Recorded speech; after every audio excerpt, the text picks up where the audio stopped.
Hello, everyone, and welcome to the DarkMatch. It is January 11th, and it is time to talk about TNA Impact. God help us all. I'm Duo's Angel, and with me tonight are... I'm Kezra, and I'm still looking for something to do since it's 3 a.m. and I'm bored as fuck. Oh, keep looking. I'm Christopher Says Dark Matches Mastodon on the Monotone, and I'll be doing what is Iron Sheik tweeting tonight. To Mel Gibson win the Oscar for being biggest cocksucker, no good motherfucker, deserved to get raped by 50 dead dogs forever. Ouch. Keep fighting the good fight. Good God. I think that Sheik might have been watching too many zombie movies. I think he's standing up for a good cause. Mel Gibson, good actor, motherfucker. Yeah, point taken. He's not that much of an asshole, though. I don't know. The relationship he had with his most previous ex-wife and his well-documented bigotry is Yeah. Well, the only thing I actually saw that was a douchey move from him was a video online of him just berating someone on the phone and saying that really was his, nasty stuff. that was like either his ex-partner or ex-wife. I forgot what it was. That was actually really douchey, but aside from that, I just heard rumors here and there. But okay, let's... Huh? He basically said that, like, oh, you could go and get raped by a pack of censored because it's the N-word. God damn it. But we have Okay, so wishing rape on him back isn't too bad. Yeah. And we have something much more depressing to talk about. It's Impact! Yay. This was a really shitty episode. Oh my god, don't even... This was a really nothing episode. I don't know about that. There's some very heavy shittiness, and I'm the kind that really differentiates these days between TNA having a decent impact, having an episode that was of no consequences, is what it usually is in one of these. Actually, I consider you to be the most forgiving guy of the group, so yeah. Like I tend to try to find good matches, and this is one of those episodes that, despite the good matches, what ended up was disheartening. Yeah. But TNA still hasn't broken me, and Backlash is still waiting for that moment. Okay. It'll happen. So, Chris, we start with their usual, really... Man, it seems like they were recapping like an entire month's worth of shit. Thankfully, I missed the recaps. It's just a bunch of random shit that was happening in Impact, all having something to do with Aces and Eights and Bully Ray and Brooke Hogan. Pretty much. Yeah. We start off with the coalition against Aces and Eights, consisting of Sting, Kurt Angle, and Samoa Joe. Also known as Shooter and Killer now. What the fuck? Jesus. Sting is essentially challenging him. He's saying, like, oh, I got my two friends here along with my bat. One of my best friends. And I mean... He named the bat first, by the way. Yeah. Bat gets top billing. The bat's mentioned before Joe and Angle. Before an Olympic gold medalist and someone who unfortunately, like, was somebody in Ring of Honor in 2004. But that's about all I could say about him these days.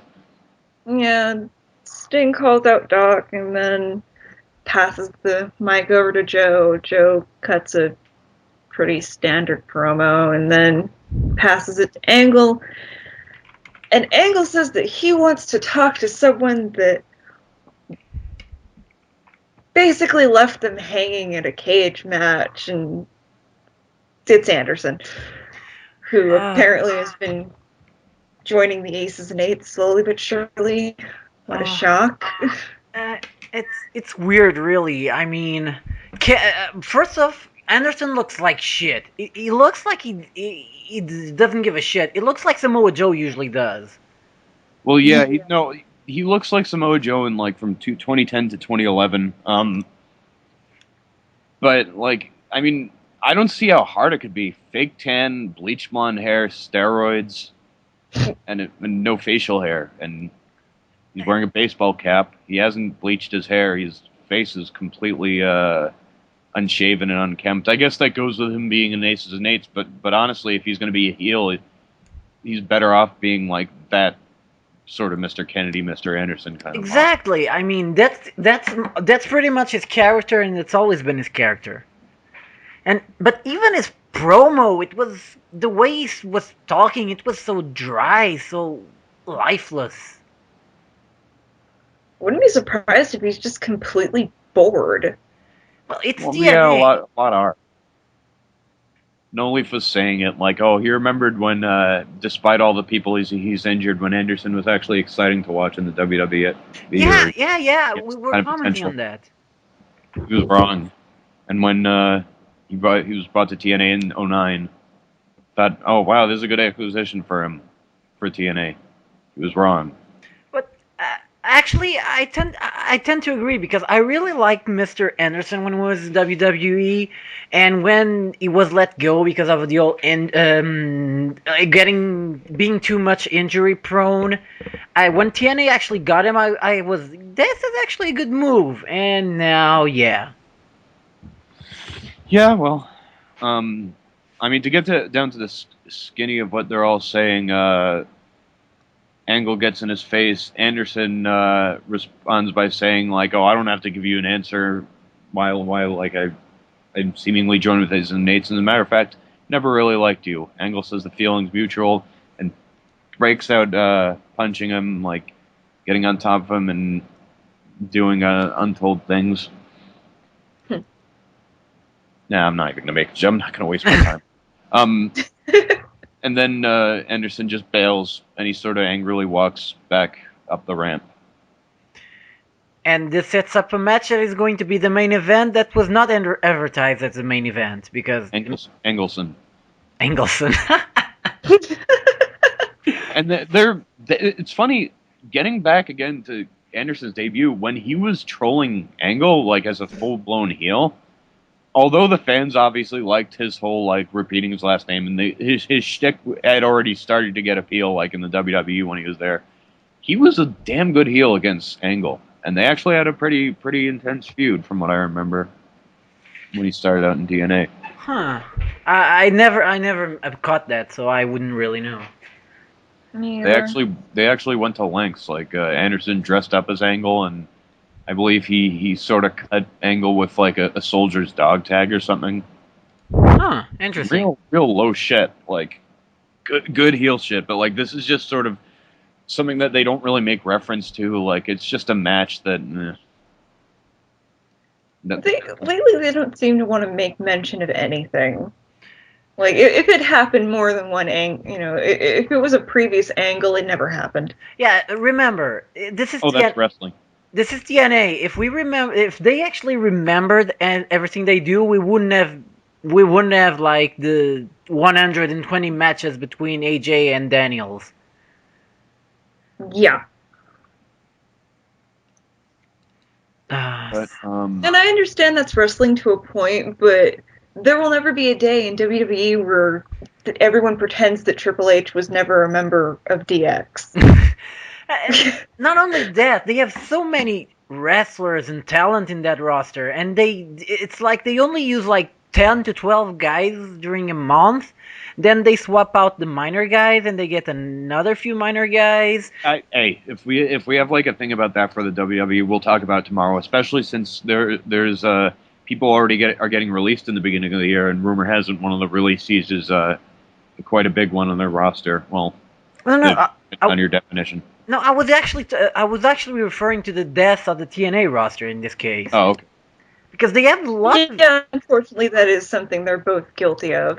Yeah, because they also have lots of guys, and they only use like 10 to 12 per show. And I remember Tifas in a previous episode said that TNA had like 40 people on the roster between. I thought they got rid of a lot of people because they basically gutted the X division. A good amount of the knockouts are gone. Although Velvet Sky still works there. I had no idea.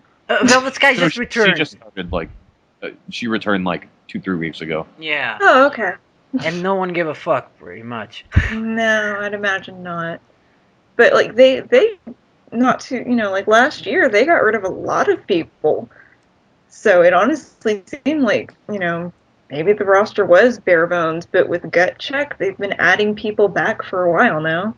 But even the gut check guys, they just show up for the gut check thing, and aside from Christian York, they're all gone. I mean, that Taylor Hendricks girl was on a promo at OVW, I believe. Oh But no, yeah, she was in the background when they were doing when Joseph Park was doing his quote training. exactly. Like But that was amusing. yeah, but that was the last we saw of her, actually, because after getting her contract, she never showed up again. So yeah, I'm just shocked that with so many guys, they just only used always the same people. And they just, it's like, I don't understand it really. My guess would be is that they don't want to take the chance of attempting to get new people over too much. Yeah, because we only have to bet on ex-WWE guys or basically old guys. And yes, I'm Or referring just to the same people over and over again. that Thema too. Ion. Yeah. But Yeah, who again? He's quite another one that you forget exists. But like, I mean, after the hype segments, like Angle's going to wrestle Anderson, Jeff Hardy, and James Storm against Bobby Roode and Aries. And we have the return of the Gut Check, something unprecedented. yeah, because we couldn't wait to see Gutcheck again. But actually, I could kind of liked what they did this time, having two Gutcheck guys fight each other. Yeah, almost like a sort of a rookie qualifying match. Exactly. But these two guys are quite far from rookies. They're indie stalwarts. Justin Bradley, who was formerly known as, if you haven't heard, his name used to be Brad Bradley. Doesn't ring a bell, actually. Yeah, he's one of those indie guys that you just don't hear about because, well, nothing really notable about him. He looks good. He looks fairly standard. He looks like he could be in the WWE, and as a matter of fact, I believe he was. He was on SmackDown for a few months in 2008 or something. But the other guy is Brian Cage, also known as Brian Cage Taylor, was in PWG for a long while. People have praised him. I don't know. I would just go for him just because he's younger, and Yeah, younger talent is always a best bet. it's the same like sort of reason why I like him against Christian York being featured is because like he's been around for years. Like he should be an agent, like D'Lo Brown or Simon Diamond or whatever. Did his mic skills get any better? Ooh, Christian York. Yeah. It's like I remember seeing him. I believe in 2000 when ECW was almost down. Like, so if his mic skills weren't good when he first saw him on TNA like a month ago, I doubt. I don't really remember him taking the mic, actually. Oh, thank God. I I think he's a decent enough wrestler from what little I've seen, but just the 2 times I've heard him on the mic after joining TNA, it's just like, no. Never again. Well, plus he looks like shit with that those dreads and the really bad tan. Well, actually, it looks like a really unpainted old Ultimate Warrior. No. He looks like Jeff Hardy had gave Shannon Moore anal. Shannon Moore felt really constipated, and I'll not fill in the rest of the details. Everyone else can imagine. Dude, please don't.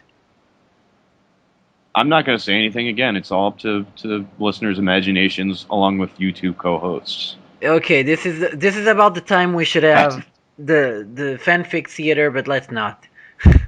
No. Actually, this is the point where we should probably actually get to the first match. No, we still have a mini segment with Brooke Hogan being harassed by a cameraman, and he's like, I'll deal with dirty laundry later. And the amateur camera hour. And this Damn, that's getting distracting. And the problem with this segment is it did nothing. It just set up something that we already knew was going to happen, and it actually wasted about, I guess, 1 minute of TV. About a minute, yeah. And then we get to the match. Can you really say much about it? I don't really remember that much about it. I remember that Ion did a really good weird move by the end of the match, and then he missed. He did a tornado DDT. That's about all I got. Exactly, and then he missed his 450, and King just nailed him. Yeah, well, that was actually a pretty nice sequence. He hit him with jumping double knees, and then this the Royal Flush, which I believe is fireman carry to a side slam, and that's a hell of a sequence. But again, lasted like 3 minutes. This is supposed to be the semifinal of a goddamn X Division #1 contenders tournament. Again, this is you even 3-minute match. Yeah, but this is not even the problem. It's not a tournament. It's a goddamn playoff. A tournament. Actually, go ahead and finish. I was just going to say, a tournament implies there's lots of people going for it, and when you looked at the brackets, I think it was last week or 2 weeks ago, it was only like 4 guys. Well, yeah, but even then, like a friggin' playoff.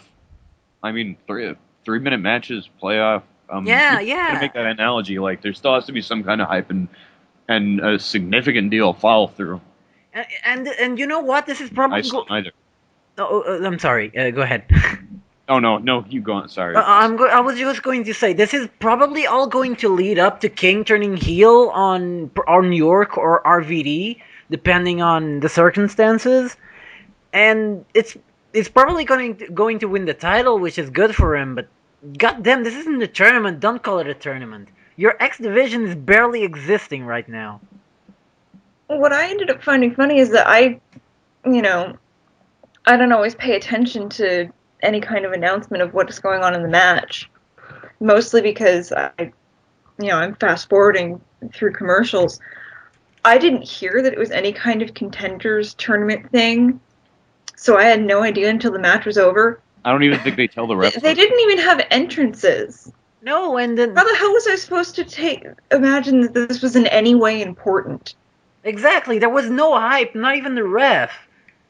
Oh, Actually, entrances were in short supply. Kenny King definitely had an entrance, but again, like, there's not much that can be said about the X Division belts when their sort of tournaments are not hyped and are 3 minutes, and the matches are 3 minutes long. Exactly, this is just sad. I mean, remember a few months ago you had it was quite a few months ago, but you had Austin Aries completely dominating and showing off that title, and now this.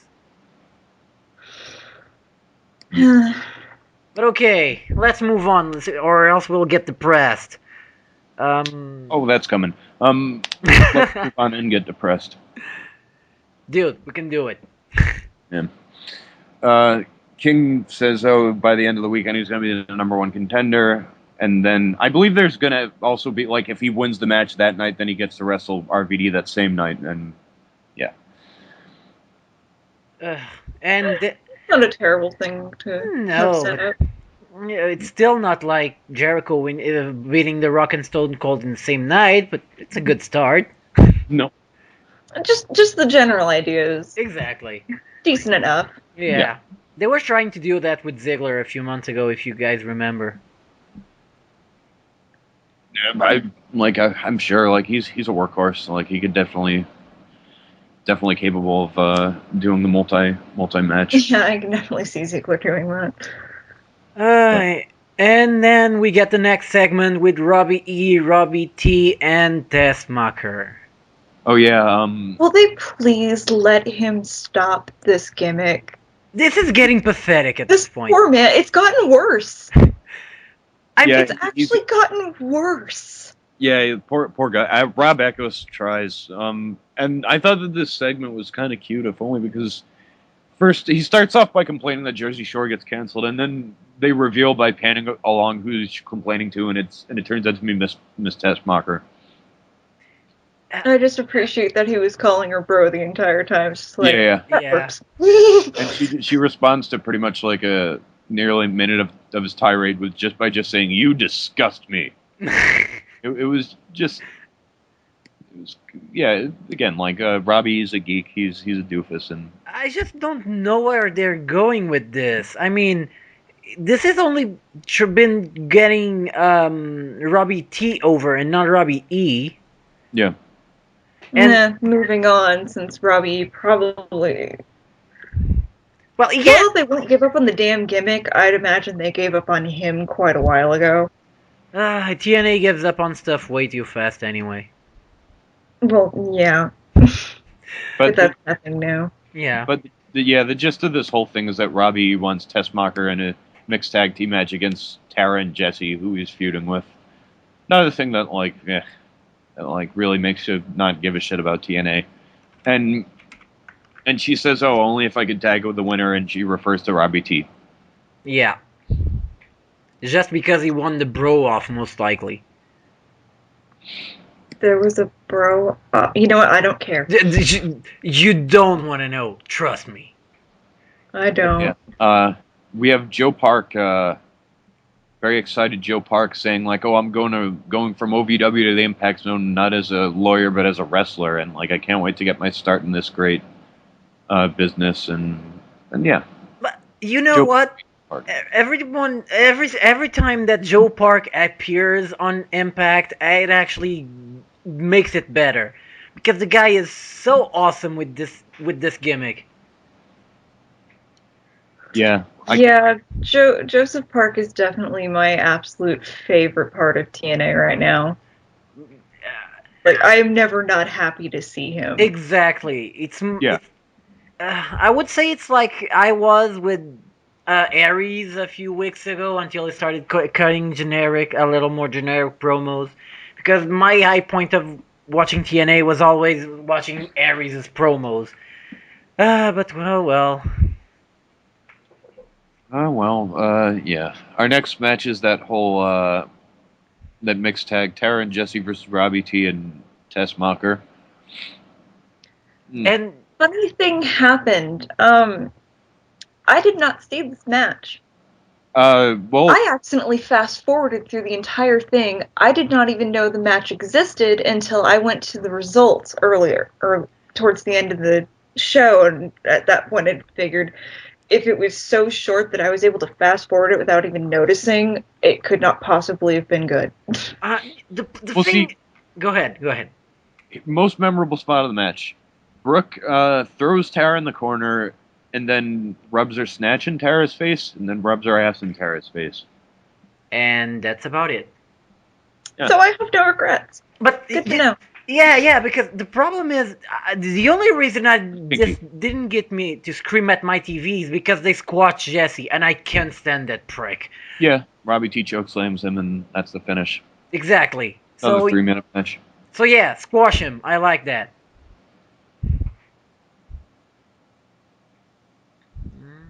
But yeah.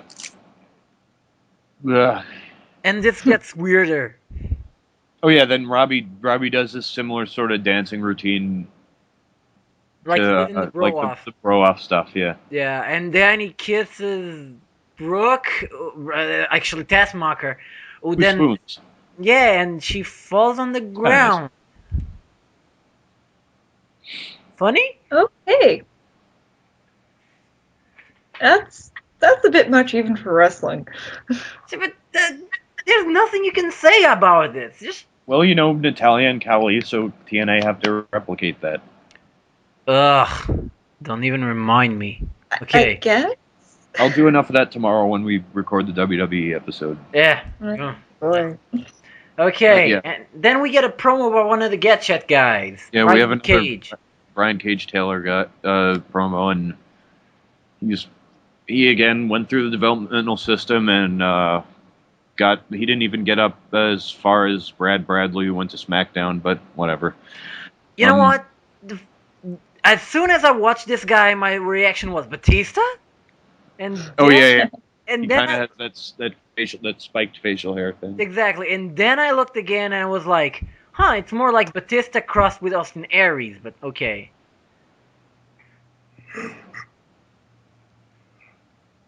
I thought their match was all right, but It wasn't. I mean, again, it's two rookies, but it wasn't. It was at least better than the Robbie T and Miss Tessmacher match by a long. what I thought what they did nice was like they kind of tried to outdo it each other's. So like Brad Bradley throws an elbow, Brian Cage throws an elbow in return, like that kind of thing. Yeah. They were trying to one ups each other, which actually seems to be a theme for the night, as we'll later see. But yeah, it wasn't offensive at least. And yeah, and Brad Bradley wins with his lariat. Which, interestingly enough, was pretty well telegraphed. Like, halfway through, I realized Bradley was going to win because the commentary team was only talking him up. Yeah, they were putting him over more. You are right about that. Oh, I didn't It's notice like, that. well, Good this is catch. painfully obvious. Thanks, guys. But yeah, like I mean, the results I'm rating pretty much said it best. Like neither of them stood out, but they wrestled a decent enough match. And we cut back to the Aces and Eights clubhouse where about half of them are unmasked. Like we know the identities. Hello. It's like they're waiting to have their big swerve where fucking Garrett Bischoff, Eric Bischoff, and Wes Briscoe are revealed as members. Oh my god, they're the Nexus. Oh. But yeah, Why did they let a cameraman back there? This bugs the hell out of me. how does the production truck? How do they get the production truck to play the footage? Are they in Aces and Eights? That's it. Is Jason Well, Hervey a the member? question is, why does the Aces and Eights even let this happen? I guess it bothers me because I have been around an actual motorcycle club. They threw everyone that wasn't a club member out of the fucking house if there was a meeting at the end of a party. Plus, you'd think that Cameraman should not be allowed there. The best way they could do this is if it was a hidden camera kind of thing. Is it an exactly. Aces and Eights cameraman? I guess, but again, why the hell would they put that footage out? Exactly. Why would you announce to the world your evil plans? Will it be revealed that Dixie Carter is actually a member of Aces and Eights? Oh no, they Will wouldn't. I get to see Dixie? Will I get to see Dixie Carter in leather? That would so fucking break me. That would break me in a different way, but I don't know. She's honestly in jeans and just a leather jacket. That's fine. tight jeans. Okay, let's stop discussing this. But yeah, Ken Anderson is bitching. What a shock. He's like something we need to take out Kurt Angle if we want to go anywhere, and they're like, yeah, okay, Ken, and they turn to Mike Knox and say like, hey, you were left in there with three guys and you lost your mask, and you vowed last week that you wouldn't. Something must be done about this, or you're out. And yeah, so if anyone was watching the show backstage, they'd know that Knox would just hammer someone tonight. Yeah. Yeah.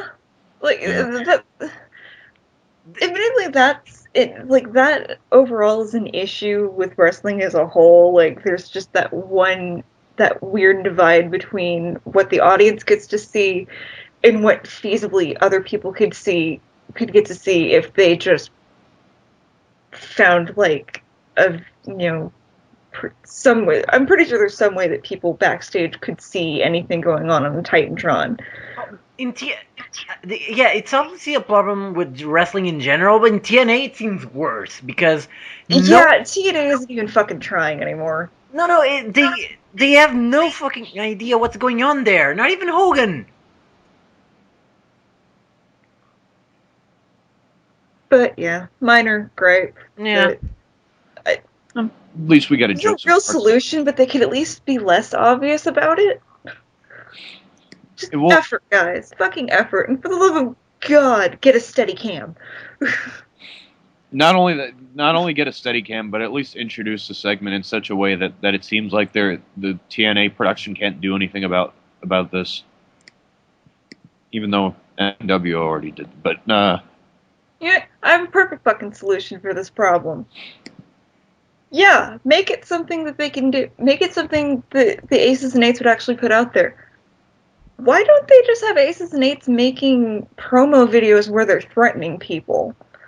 Exactly. That's actually a good Putting idea. out, okay, someone's gonna get hit, guess who? Like, that way, the audience gets to know that, yes, something's gonna go down, but we don't necessarily have to know exactly what, so there's that suspense, there's panic for the faces, like... Weren't they doing that in the beginning? Professionals. I should not. I'm pretty sure that was the MO of the SSNAs in the beginning. They appeared on the Dixitron and they were like, "Oh, we're going to beat up someone tonight," and then they came out and they did. I don't think so, because I haven't seen all of this angle, but farther back before this, they had the dart thing going on, but that was still backstage club business that technically no one should see. Well, not only that, but like this is something that apparently none of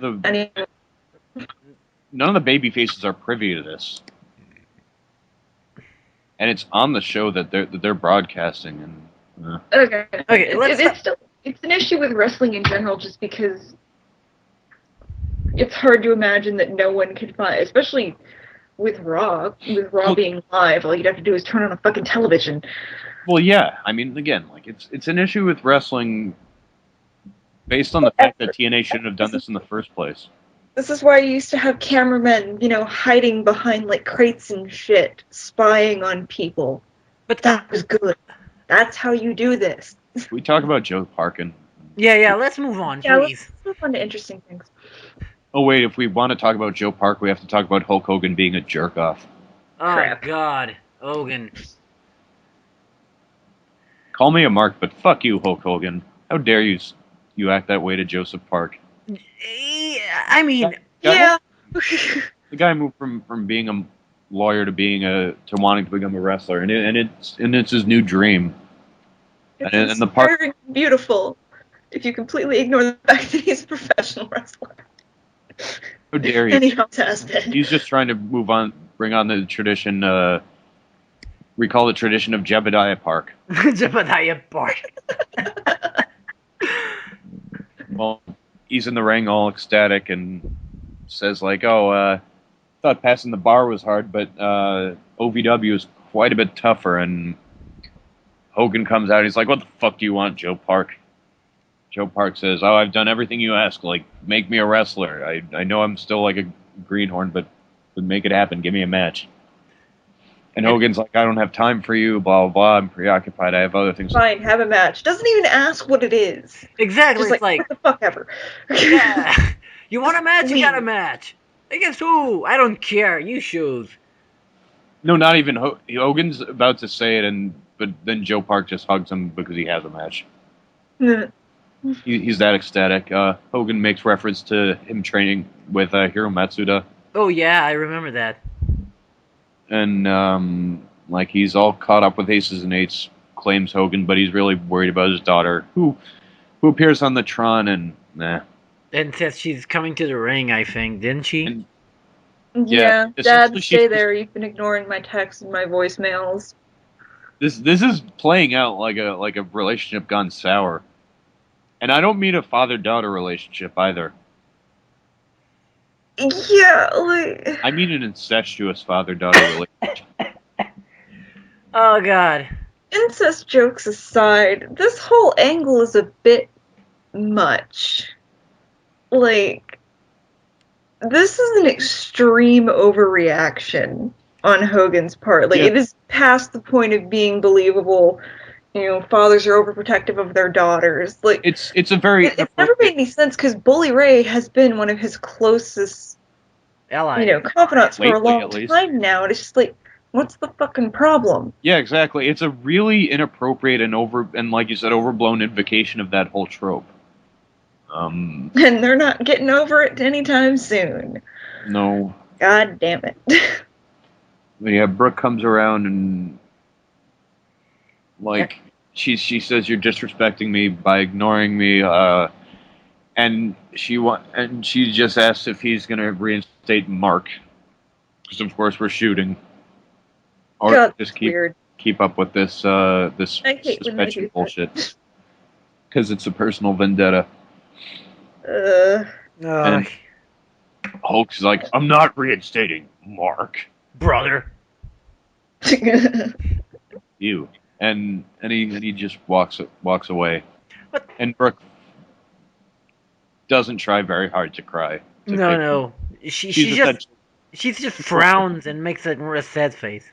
No, she smiles more. It's like she's laughing. It's like she's corpsing. She's probably corpsey. I wouldn't blame her. I don't know if I could get through this segment with a straight face either.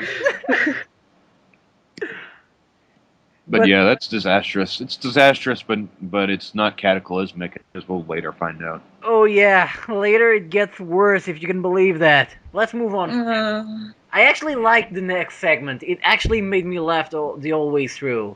Yeah. No. Yes. Oh my god, this was so annoying. Oh, good. I thought it was funny. But nonetheless, TNA, Bobby. I hate to break it to you, but this kind of bickery bullshit only works with Kane and Daniel Bryan because they actually have pretty good chemistry together. Well, there's like something of an opposition in like their characters, but this is just like two people who like sort of claim to, who are pretty much like cut from the same cloth as heels. Exactly. I know 5-year-olds that don't bicker this badly. But my favorite part was when Aries was like, "You're the greatest champion in TNA history. You held the title for the longest time, and then I beat you." And then Rule was like, "Yeah," and then wait, what? Okay, damn, I missed that. That is funny. But yeah, so I'll give him that. to sum up, Bobby Roode and Austin Aries are pretty much Kane and Daniel Bryan via, I guess, Chris Daniels and Kazarian. Yeah. They're very tasteful villains. They're very fun to watch villains. Exactly. But please don't use their segments as a chance to, promote your fucking merchandise. Exactly. Yeah. Which was the absurdity of the idea was so awesome that it actually made the ridiculous a little funny. And anything that blatant, like if I can immediately see through exactly, it's what like you're doing, it generally tends to annoy me. Hmm. And this whole segment was them, it's like, man, I love my new shirt. I love my new shirt too. And I'm gonna wear it. Yeah, I'm gonna wear my shirt. Okay, guys, we get it. You have new merchandise for Aries and Rude. That's nice. This is not that entertaining. It's mostly annoying and fake. But Aries makes a really funny comment. Actually, he says that not only do they both deserve to be the world champion more than the faces Hardy and Storm, but they're going in this next match as a tag team. They're not only a dream team; they're a wet dream team. I missed that. What the hell? I didn't, but I was ignoring it. That's pretty fucking funny. It's a little bit much, but what does that mean? Actually, I'm serious. The context has just gone way over my head. I have no idea what the joke was supposed to be. Not even. It's just the idea of like it's kind of it's a little bit of an inappropriate play on words. Okay, it's a weird joke then. I'm just stupid, I guess. Okay, let's move on. It's just a pervy joke and. No. Yeah. Okay, and then we follow that up, and they show a package of of Austin Aries, and talking about how we need to be world champion and yada yada yada, and that basically he needs the title because he's dependent on it. Yeah, and Jeff Hardy essentially, like, I'm starting to really not like his promos as a baby. He's like, it's my opinion that Bobby Roode and Austin Aries should be destroyed, or something along those lines. He just said something that didn't really sit well. It just seemed like an asshole. But Well, at least we didn't get inside Jeff Hardy's head tonight. Nonetheless, we have the world champion Jeff Hardy and James Storm versus Bobby Roode and Austin Aries. And this match is another interesting, like, definitely not a work rate thing by any means, but it was fun. It was mostly Bobby Roode and Austin Aries being very capable heels and doing the normal tactics, like isolating one guy while the illegal tag member goes in the ring when he's not supposed to. The ref is distracted. But at the same time, they also start fighting over things. Start arguing in the ring. Yeah, they're pretty much doing the Kane Daniel Bryan thing. Pretty much. Yeah, I guess you're right. One thing that struck me as a little odd, like a spot that ended up happening that led to an argument, is that Aries gets almost knocked out of the ring and he hooks his feet over the top rope and just hangs there. He's supposed to be trapped. It's just like, why would you even do that? That's sort of like just go out of the fucking ring. It's not like you're gonna get disqualified if you hit the mat. No. It's more like he was stuck and he couldn't get out. Like the heel is supposed to be trapped, but trapped on nothing. Like, at least tangle up in a turnbuckle to hide it. It was very fucking obvious that he's just kind of hanging there, and all he has to do is, point his toes, and he will slide out. It's and wrestling. Land on his fucking head. That's wrestling. I guess. Again, try harder. But yeah, like amid all this bickering, the non-finish happens when Hardy does the sort of twisted fate on Roode, but then Aries just comes in and hits him with the world title. And we get a Yep, doesn't care that he wins, just wants to pose with the belt in the middle of the ring, and they each snatch it from each other's hands in anticipation for Genesis this Sunday. Genesis? I had a silly thought when this was happening, because they start doing tug-of-war with the belt, and it's just like, it would be hilarious if the belt ripped. It's completely impossible, but that would be hilarious. What, do you mean like Lay Cool? That happened? Yeah, they had the women's title, they were fighting over it, and then it broke in half. Holy shit, I missed that. They're made of leather and metal. Still broke in half. The shit?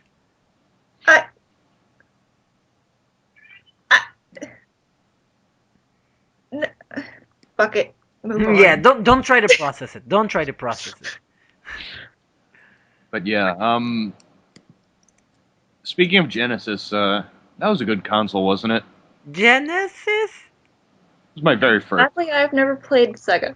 It was my very first console. I never had a Super Nintendo. Actually, I also had a Sega Genesis, although here it was called the Mega Drive. I never had an SNES. We're a Nintendo family.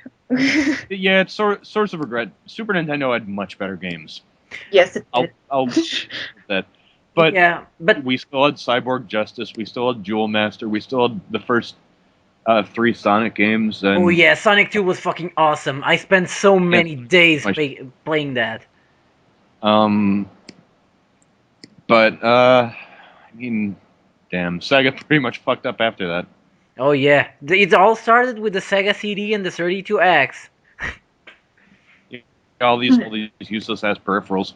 They had to have taken a lesson from Nintendo, who was going to do the PlayStation add-on, but they're like, nah, we'll just let Sony do their own thing. And that catapulted Sony into superstardom.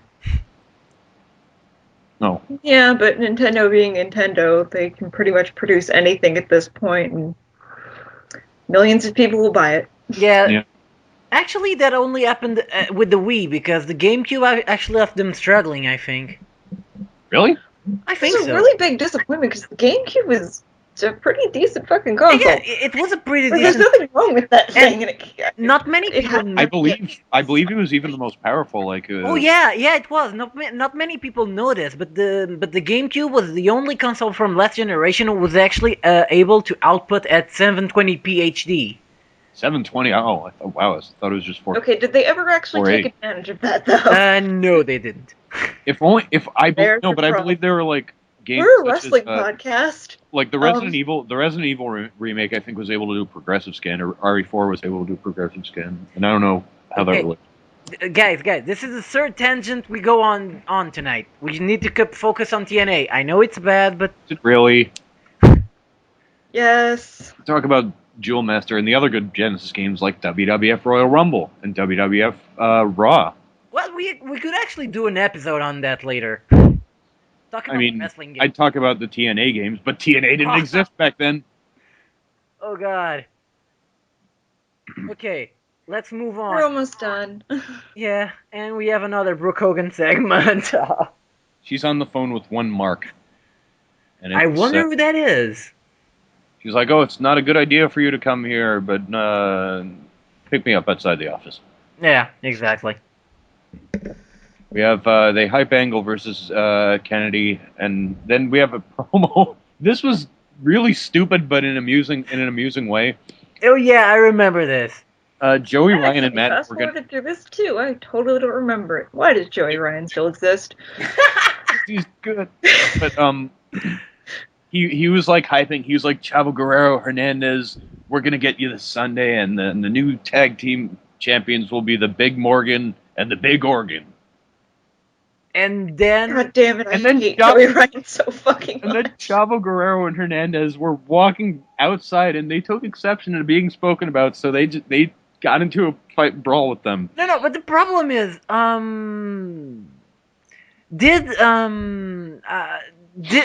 could they actually hear the promo from outside? I'm sure. Well, it's trailer, like the windows aren't that thick, but nor are the walls. But like, it's just so amusing. It's like they're the baby faces, number one, number two. Why don't they give a shit? Like, why does this make them mad enough to start attacking them? Maybe Joey Ryan just invokes people to need to beat his ass. So I have a bit of an issue with him. He annoys the fuck out of me. But I guess the gimmick is he has this macho guy. No. He's fully acknowledges he's a self-proclaimed. He's bringing sleazy back. He's a 70s porn star. Yeah, they're not admitting it. He's not quite Val Venus. He's a subtle Val Venus. Subtle. I'll give that a couple more months. You'll.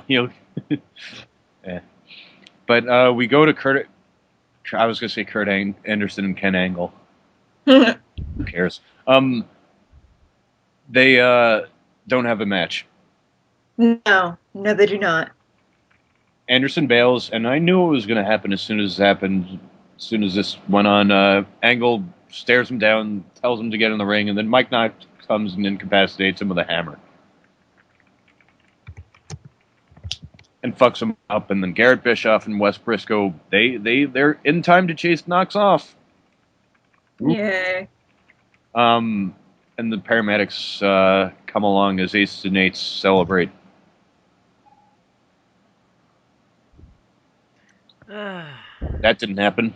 Yeah. Yeah. I was like, you know what? I was pissed off at that. You know why? Because I was actually looking forward to seeing an Anderson Angle match. I was pissed off because I thought it was the end of the show.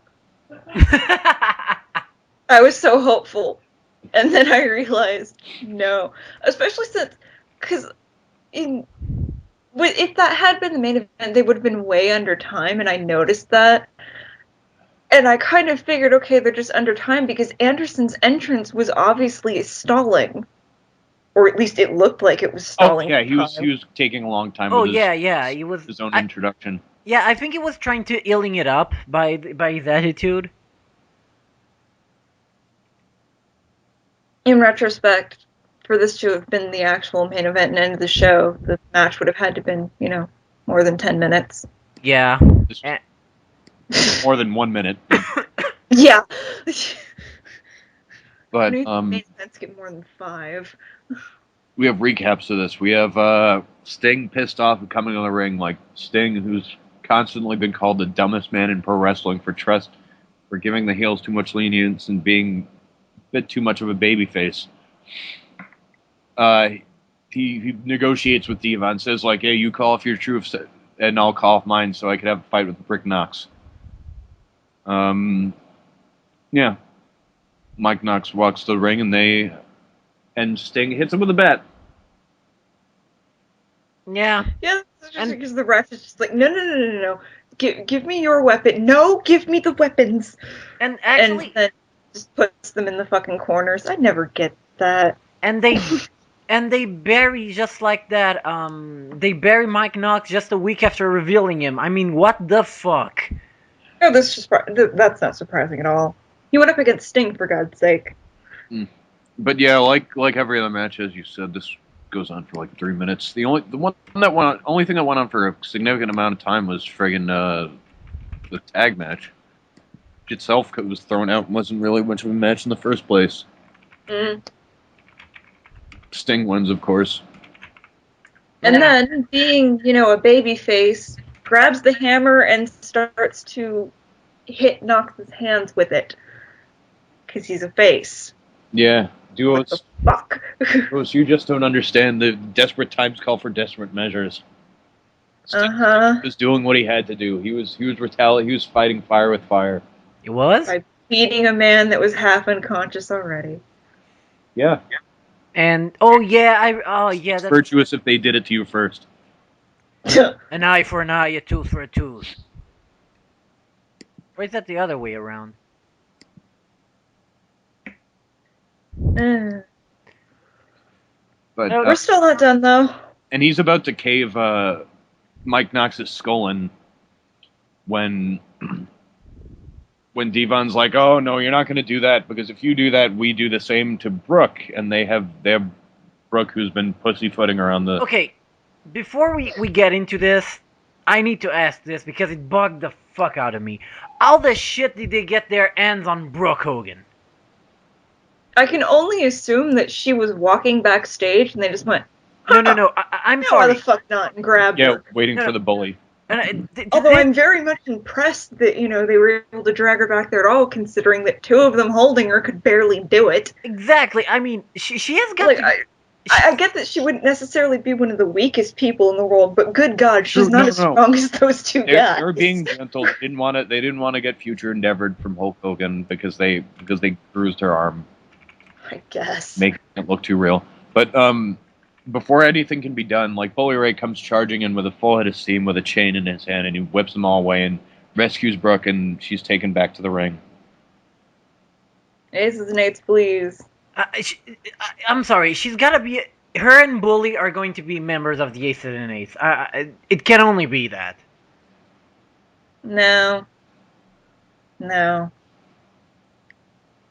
Actually... I want to say that would be possibly interesting, but there's no way to make this interesting. Because... And I guess I'm just trying to rationalize, because what happens next is just utterly, completely stupid and just blew my mind just completely off the roof. Oh yeah, and it comes in steps also. We first have Hogan, who's like, "Oh, I guess I'm supposed to thank you, brother." You expect me to thank you for saving my daughter? Yeah. A little bit. If it had been anyone else, I would have been fine, but you had to do it. I'd rather. You're fake, and I can't trust you. Like, what the fuck? I would have rather have been kidnapped by the Aces and Eights than ever saved by you, brother.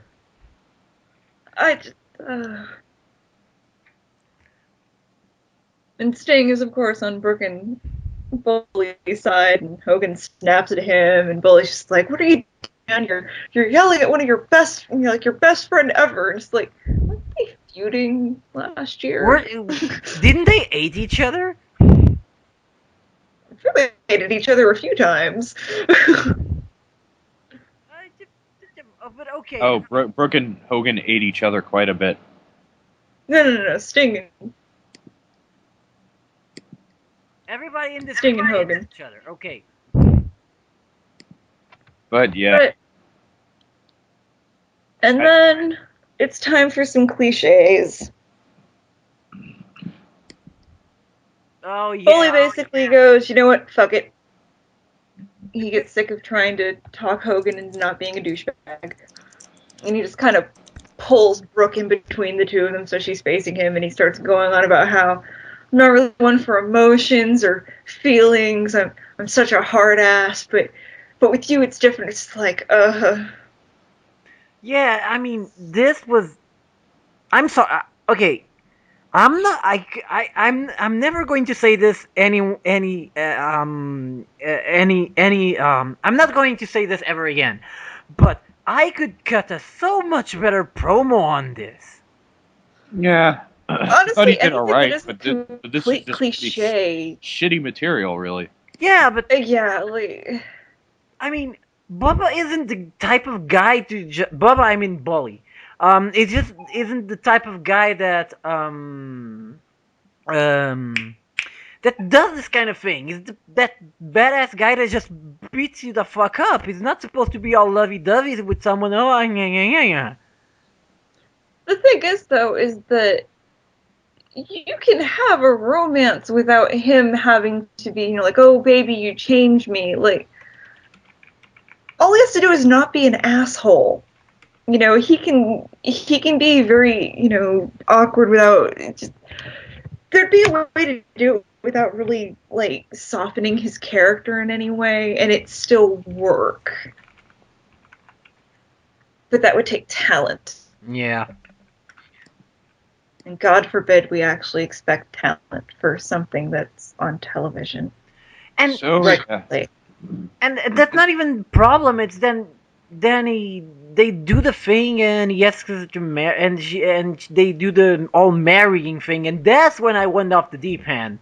I was like, no, you're not Third going year here. in a row No, for a marriage angle, because last year it was uh, OBD and Eric Young, and and I'm then the year pretty before sure that, the Jarrett wedding exactly the year before was in that, 010, or was in exactly. 2010 Is this a thing? A wedding or per 11. year on TNA? I, as you could tell, I really don't have much to say about this. No, it just makes me pissed. I mean, we already know that the wedding is not gonna happen and some shit's going to go down. Yeah, I mean, please, like this is the Someone's kind of thing showing that up we with an want to be axe. hyped for in 2013.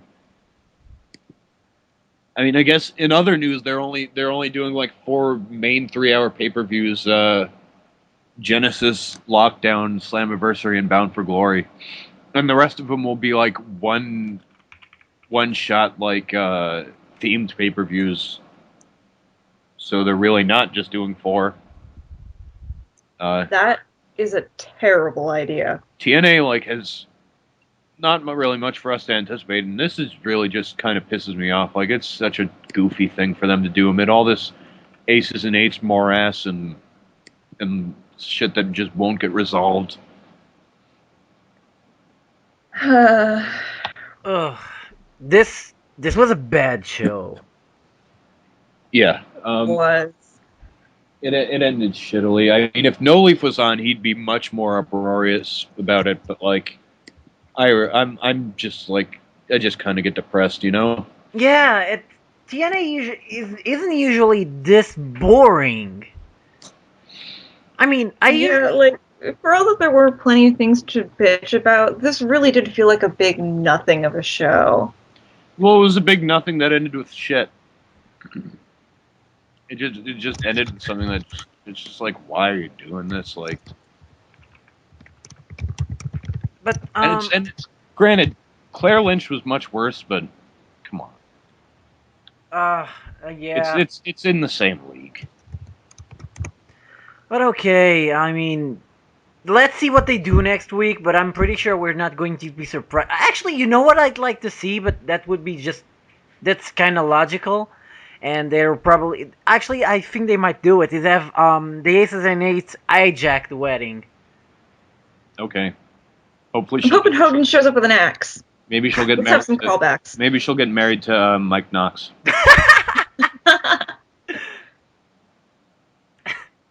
I don't care. Just do something interesting with it. Go somewhere different. You should. I'm going to guess that every possible way of doing a marriage angle has been done. Meh. I guess Yeah. that's all we have to say about this show for tonight. Well, one thing I will say though is that like Genesis is this Sunday. Genesis? Yeah. God damn You it! know what I really want to buy? What? Sonic What? Ultimate Genesis Collection. We're going back to What? video games. Yeah, it's only for it's now $20 for PS3. I don't know why it's not on the PlayStation Store because I'd buy it in a heartbeat if it were. But it has everything. Like it has all. I believe it has the 3 Sonic games. It has Knuckles. It has like Altered Beast. It has Decap Attack. It has Fantasy Star 1 through 4. I think we should bring back the tangent counter for this show because we got into quite a few ones tonight. So yeah, and there's a pay-per-view going on Sunday, but I'm gonna just not run it down. If you guys want, yeah. We're not going to do the rundown for the pay-per-view. No, I don't want to. We'll go over the pay-per-view when we watch it. Yeah, I mean, Whoever is tasked with doing it. All right, if we're gonna half-ass this, let's at least well, it's attempt not even to do half-assing. something. It's not even half-assing. It's just TNA is just putting us into a state of so much boredom that we just can't care to. Very true, but I feel that it should at least be mentioned. You can probably find the lineup on Wikipedia. That's where All we'd right. be going right now if we wanted to talk about it. All right, let's just list off every match and say who do you think will win and who do you think will lose, and we don't have to care to say why. Chavo Guerrero and Hernandez versus Matt Morgan and Joey Ryan. Do you think they'll give the belts to a new team? Yes, I'm giving this one to Joey, the Big Oregon and Big Morgan or whatever, whatever they call themselves. I'd like to. Don't know if it's going to happen. Duos? It's been a shitty year for me so far, so I'm just going to go ahead and assume that things will only get worse and that Joey Ryan will win something. I'll gloat over your unhappiness about that. But Chris Daniels versus James Storm. We forgot to mention that like Daniels interrupted the tag match and started attacking James Storm. Now they're feuding. Oh yeah, that did happen. And that's a thing, and I'm going to say that Daniels wins because James Storm can't get any momentum, brother. Yeah, I could see Daniels winning. Unless they want to kick him back to AJ Styles for another feud. And what, Chris, I don't think we've heard your opinion on this one. Chris? Chris. What about- Here he is. There you are. Okay. Hello? What gets more screen time than Jay Lethal? What? Or Chris Daniels versus James Storm? Exactly! You haven't said your piece on that. What's happening to you? Blackout on us, dude? Have you been sucked into the black hole? Through TNA, absolutely. I think Daniels is going to win. Don't ask me why. Okay, so then what's the next match? DOC versus Sting. The director of Catastrophe versus the Stinger. Sting wins, and then the Aces and Eights fuck him up. Yeah. Yeah. And then he'll come back in 3 months and they'll hype it with, and no one will be fooled. Kenny King versus Christian York. Kenny King. As I said before, this is going to lead him to him winning the title and turning heel. They want to push him. They want to push him. And so, yeah, that's your prediction for the other match, too. And I'll go with that also. I want to see Kenny King win anyway. Actually, it's better than RVD at this point. What's your thoughts, Duos? I did not know Kenny King existed until tonight, so I saw him in the ring and went, who the fuck is that guy? So I can't really have much of an opinion. I'll just go ahead and assume that you guys are right and that they want to give him a nice push. Okay. Taking the belt off of RVD would be a smart move because RVD. X Division. Yeah. Devon versus Joseph Park. This one, I can't call it. I want to think that Joseph Park is going to win and there's going to be an Abyss thing. But I don't know if they retired Abyss or they didn't, so I'll just say Devon for now. Yeah, I'll say Devon. I'll say Devon goes over him and Joe Park looks even more sympathetic, and I hope that's the way they'll go. You, Joes? I'd want him to win, but I don't see them doing that. I don't think they're ever going to let him really get much of a victory again. He's pretty much their butt monkey. Sympathetic butt monkey. Oh yeah. The Knockouts Gauntlet match: Gail Kim versus ODB versus Tessmacher versus Mickey James versus Velvet Sky. Like, sort of. Who do you think will survive? I'd give that to Mickey James no, the Velvet fucking Sky is gonna fucking win. Is this a title match? Oh It's God, you might be right. Number one contenders match. Oh, number one contenders. Oh yeah, then it's definitely going Velvet to Velvet Sky Sky. then. They're probably going to give it to Velvet Sky. Yeah. And our title match: Jeff Hardy versus Austin Aries versus Bobby Roode. Jeff Hardy's gonna retain. I don't know. I wouldn't be surprised if they gave it back to Aries. Yes, I'd love that. I was going to say. I'm going with Aries on this one. I would love that, but I still think they're just gonna keep it on Jeff, just for the hell of it, just to. I figure it'll be Jeff or Aries. I don't think Rude's getting the belt back. Yeah. Well, Roode already has his mark as a world champion. He held the title for a year and a few weeks, I guess. So I guess it's time to give the title to Harry so we can actually do something with it. At least a little more than Jeff Hardy's doing it with it. Quite a bit more. I think that's a little too much thought into this. But yeah, that's our purposefully minimal Genesis type. Genesis? It was a good system.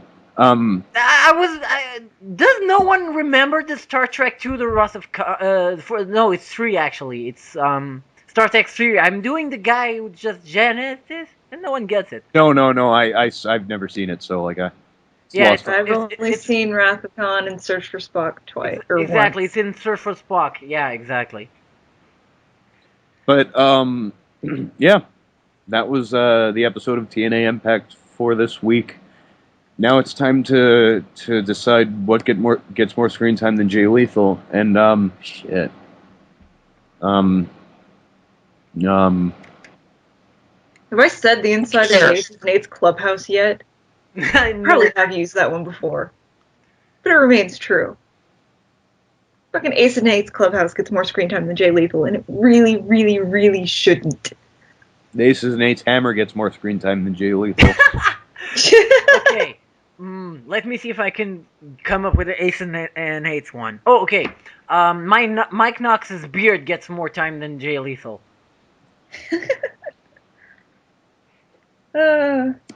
Okay.